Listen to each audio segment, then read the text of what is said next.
Hello everyone, Nikki Batgirl D'Angelo here for Star Citizen Addicts Anonymous, and I'm standing here in front of the Aegis Dynamics Gladius.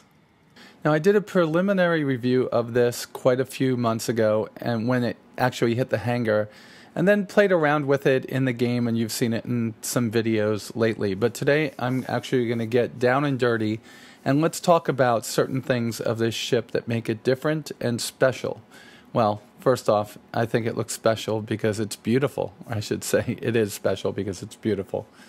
But let's look at what the particulars are. Now, the ship is 20 meters long, 16 meters wide, 5 meters high, and it weighs just 16,000 kilograms or 16 metric tons.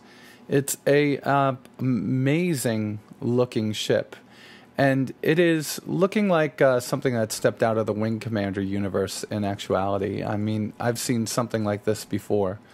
The tail end of it seems to blend current technology of the F-22 with something that's definitely futuristic. You have that fuel pod down at the bottom that is pretty much the visual giveaway on this ship, not to mention the look and feel of it. When placed next to the Retaliator, it's undeniably an Aegis Dynamics design, but when placed next to one of their civilian ships like that Avenger, they don't share a lot in common. Maybe the split-angled tails, and that's about it, or the Gatling guns on the nose, which you could see I have changed out for a Sledge 2, and we'll talk about that in a little bit. All right, let's go down to the structural items. It's a one-person crew. It's a factory power plant of 2, and that's the max power plant. And it comes with a size 1, and that's the Starwalk K5B. It's got 2 TR2 main engines. Those are the max that it could carry. And at this particular point in time, it is the HE 5.2s that are powering this. And obviously they're put into a different thruster or design, because the 5.2 could be round, it could be triangular, and it could also be this oval shape that looks like a tic-tac, right? You've got 8 TR1 maneuvering jets, and they're the M116s, and they're all over the place on this ship. And this is an example of one that actually helps it to set down. And then you have these up here. So you have 4 in the back and 4 in the front. 2 different designs. These look like they're omnidirectional. They move in a circular pattern. While these over here look like they just move side to side. I do not see any more thrusters besides those 4. There's 2 up, 2 down. Okay, and it comes with a max shield size 3, and it's an Astro Solo shield. I think I play with the Ink Systems one in here, but now there's no way to change it out. I'm not sure. Now the weapons mounts, it's got quite a number of them. There's class 3s, which are the missile racks over here. You have quite a number of different loadouts that you could have on it. Now this is an interceptor. It's supposed to use its speed to get into the fight as quickly as it can, most likely to intercept other attack aircraft and then take them down as quickly as possible and get home. So it's going to be loaded with 6 missiles, and a squadron would have quite a number of missiles to take down any incoming bogeys. But it is going to be very fast and maneuverable, so it's going to need a very light touch when flying, and we'll talk about that. It comes equipped with 2 size 1 CF007s on stationary mounts or fixed mounts on the wing. You could trade it out and put a gimbaled mount to make them more accurate, or you could do what I did and just buy with your rec 2 Omniski or Omniskies. I'm just calling them OS6s for now on. So OS6s, which have a much, much more powerful punch. Up front, it comes standard with a Scorpion Gatling gun, and I'm a little bit disappointed with the current working Gatling guns in the universe. They work kind of like a 18th or 19th century Gatling gun, where they need to spin up before they start firing. That's not the way that the Gatling guns on the F-15s, F-16s, F-18s, F-22s, and the A-10s work. They're electric, so they have that initial spin rate almost immediately. But the minute you pull the trigger, it starts firing. My issue with the current version of the Scorpion that was put up here is that it takes a couple of tenths, or maybe a little bit less, but it takes a little bit for it to start firing the weapon, and then you're missing the weapon, and missing your target, and that's just not something that I wanted to deal with. So the ship also has a little bit heavier armor than a counterpart per se, the 325A. So if you're looking at this armament right now, that's why I'm mentioning the 325A. This ship, at this particular point, has almost exactly the same armament as a 325A, except it's got 6 missiles, actually 8 missiles, right? You have, I think it's 6, right? It's 6 missiles. You have the 2 heat seekers and the one, I think it's an image recognition. I'm not 100% sure with that. It might be a radar missile, or fire and forget, one of the 3, but this has the same armaments that the 325A has, and what makes this different is going to be the strength of the hull and its speed and maneuverability. 325A is still a very capable spacecraft, and still should be considered because it is quite a bit cheaper, maybe $20, $25 cheaper than this unit. And if you don't want to spend the extra cash on something like this, you could actually use the 325A. Now, one thing to point out is that this is the first ship that you will be flying inside of the Squadron 42 campaign. Well, if we believe what they said months ago. So if you have one now, learning how to fly it is going to be something that is important to gameplay at a later date. This is something I love about this spacecraft is the all-round visibility, something I always loved about its sister ship, the Avenger. And I think it is a fighter pilot's dream to fly. So we're going to cut ahead in just a few seconds, but I'm going to start up a match. We're going to have to do Vanguard Swarm because the servers are still not doing matchmaking very well. But you'll get a gist of how this ship works, and we'll talk a little bit about Vanguard Swarm when that comes up. Alright, so I made a good attempt at trying to do live commentary while I was flying out here, but I'll instead doing some post-commentary. Now, the Gladius is going to take a very light touch to fly because it's very easy to black out in it because it is highly maneuverable. Other ships have gone through this in the past, like the Mustang Delta, the 300 series, and they've been tweaked a little bit over time to be less twitchy. That's something that we can hope to have here.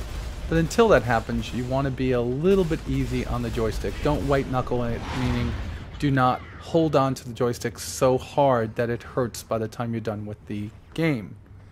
Second piece is the weapons loadout that I described before is definitely something that you want to look into. And I just showed you a example of blacking out just before this.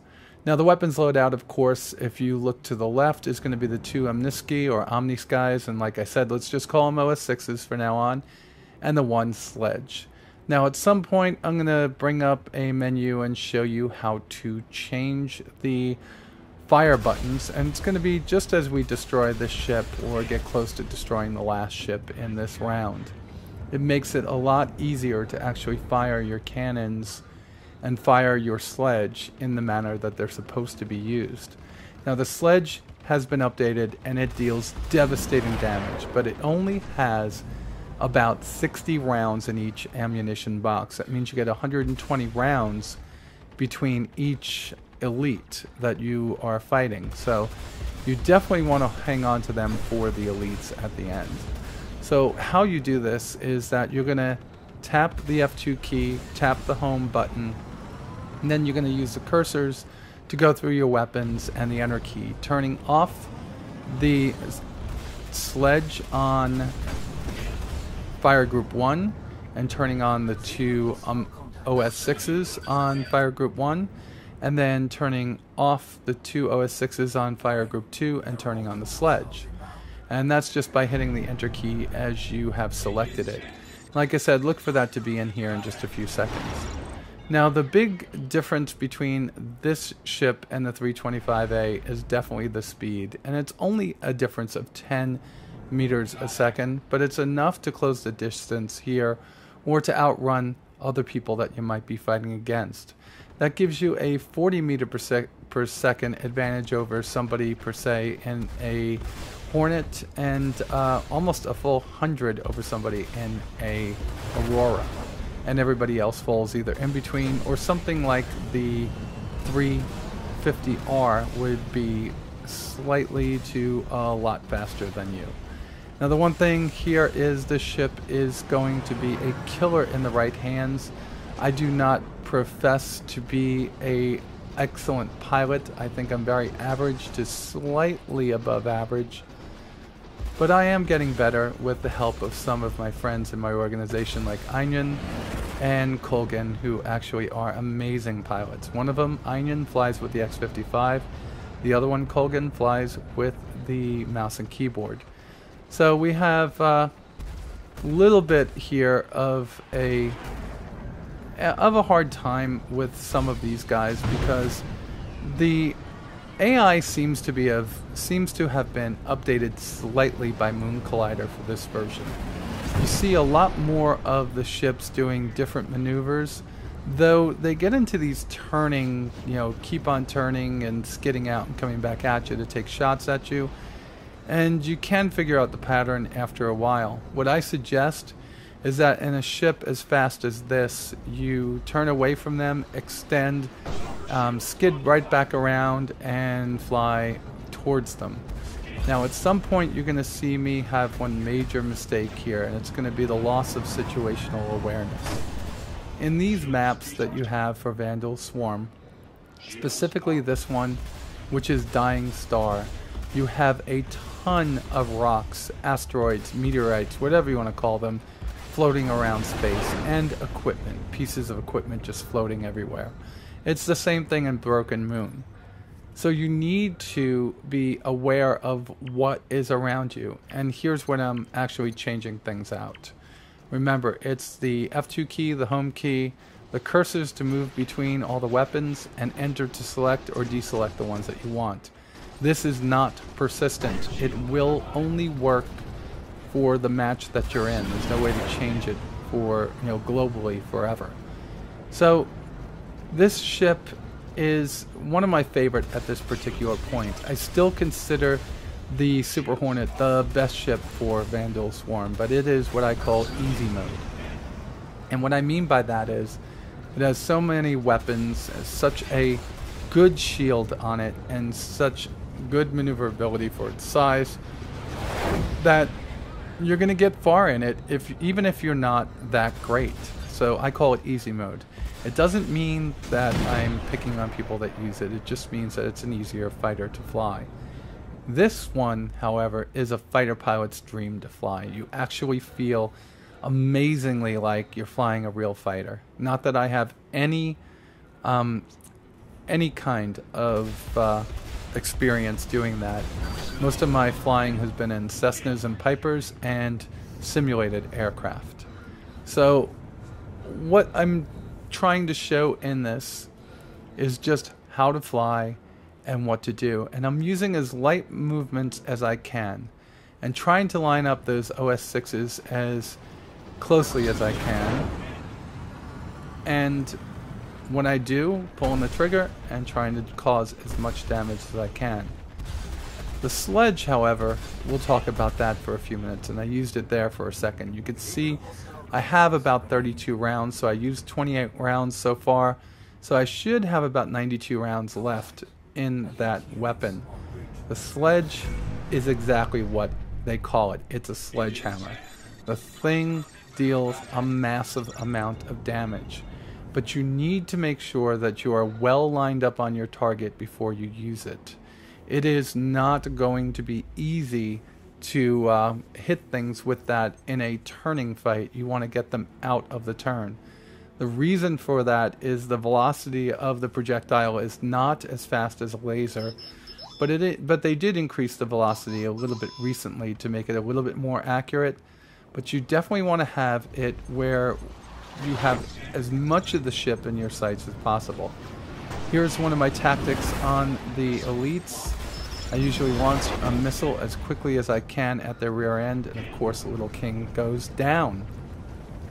I'm going to turn back into the fight, and I'm going to try to use a sledge on this one to show you how it works. And let's see if I get that right. So here we are, and just missed it. Just missed that opportunity. Like I said, you don't want to use the sledge in a turn. You want to use it when you have as much of the flat surface of the Vanguard or one of your opponents inside of one of the player versus player matches as you can. The Vanguard are definitely one of the more flat ships. I guess I got fed up with this guy and I'm just going to launch a missile at him. And there is a lot of lag when things die inside a Vandal swarm at this point, which at times can cause you to crash. So let's see if I crash the ship like I thought I did. And yep, there it is. I blacked out. I slammed into that. And now if you look at my weapons, I have one OS6 left. And quite a bit of loss of maneuverability here.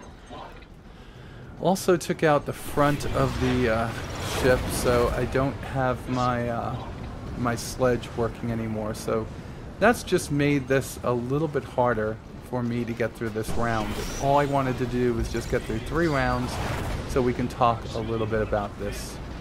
So this is one of the things that I can tell you. It gets a little hairy inside of these games. Situational awareness is very important. That means, well, it's going to mean having your head on a swivel. And something that could help you with that is going to be called the Track IR. And I don't own one yet. It's something I do want to get in the future. But it is something that's supposed to help amazingly well with your situational awareness in a game like this. But you need to know where the rocks are around you. You need to keep looking at your radar screen, making sure you know who is near you and who's firing at you. And maybe, just maybe, you don't have the right target that's actually targeted at this point. Maybe he's not the most dangerous target. If you're targeting a scavenger and there's still a hunter out there, or targeting a scavenger and you've left the little prince, or sorry, yeah, the little king or the priest or bloodhound to themselves, you're probably going to wind up with a couple of heat seekers coming at your rear end. So that's one of the things that you definitely want to make sure you don't do. You want to keep that situational awareness, and you want to make sure that you're always, always, always fighting the right target. Take down targets in order of their ability. So alphas and elites first, hunters second, and scavengers last. And that will be something that will help you survive in the Gladius inside a Vandal Swarm and cooperative Vandal Swarm. So you've gotten a look of how the ship fights in the hands of a well-skilled pilot, which is somebody better than me. This thing could be a killer, and I am extremely happy with it. And after playing with it for Friday, Saturday, and Sunday and Monday, I feel like I've found a new home inside of the Star Citizen universe. Loving this ship, just absolutely loving it. Okay, let's go back to the end of this review and talk a little bit more about the Gladius in the hangar. So that was a little bit of a nice preview of the Gladius, I hope. The ship is beautiful, it handles amazingly well, but it needs a light touch, and it also needs an armament upgrade. So remember, you can get the extra weapons that you're looking for either by stripping them off of one of the other ships that you own. Like if you have a 325A, you could just take the 2 OS6s and the sledge and put them on here. Or you can use the wreck that you're making from playing in the multiplayer universe to purchase these, or I should say rent them, and try out the ship. The ship is, again, one of the first ones that you're going to be using in the Squadron 42 campaign. So learning how to fly it now is an amazing feat. Now, this is coming probably a week in advance of their free flight of the, or free test flight of the Gladius, which will be happening shortly. So I do recommend anybody that's playing during the week of the free flight, the free test flight, to take it out and try it. And again, make sure if you do, that you do upgrade the armament, because it needs a little bit more of a punch. When I was using just the CF007s and the, I guess the Scorpion GT250, I wasn't getting as many kills as quickly. And of course, outside of the lapse in my situational awareness and the hitting of that rock in the last in that last battle that I showed you, I would have done a lot better if that didn't happen, because that one OS6, even though it's powerful, it's going to be a little bit more difficult to take down those ships rapidly. So that's the Gladius, guys. It's a beautiful ship. It's a killer of a weapons platform, and in your hangar, if you have purchased it already or available for the next week. Like I said, $110 might be a little bit too much for some of you, and if that is the case, you will be able to get this through REC. I believe it's like 8 or 10,000 REC, and that's not a lot. You can get that in not even an hour worth of play. One Vandal Swarm co-op got me about 3,700, and the my other squadron mate 5,600. A couple of races netted me 3, and that was enough for me to buy my 325A. So that's today's review of the Gladius, and with that said, you all be safe out there, and I'll talk to you soon.